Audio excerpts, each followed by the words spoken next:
নামাজে কত রাকাত পড়ছেন ভুলে গেছেন, এই ভুলটা কি আপনাদের মাঝে মধ্যে হয় না প্রায় হয়? প্রায় হয়। কারণ হলো মনোযোগের নামগন্ধ নাই।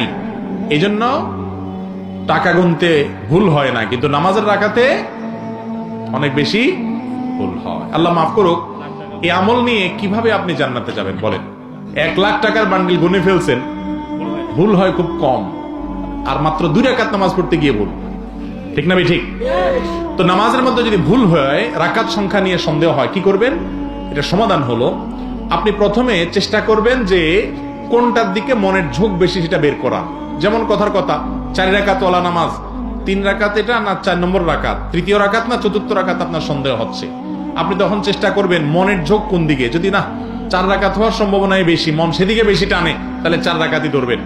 আর যদি মন বেশি টানে 3 রাকাতের দিকে, তাহলে 3 রাকাতেই পড়বেন এবং শেষে সিজদা সৌদিয়া নেবেন।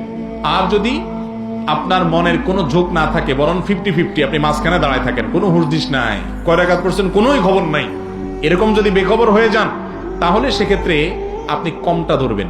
3 আর 4 হলে 3 ধরবেন, 2 রাকাত না 1 রাকাতের সন্দেহ হলে 1 ধরবেন, অর্থাৎ সবসময় কমটা ধরবেন। ধরে আরেক রাকাত বাড়ায় নামাজ শেষ করে এরপরে শেষে সিজদা সৌদিয়া নেবেন। তাতে কি হয়ে যাবে? নামাজ হয়ে যাবে ইনশাআল্লাহ।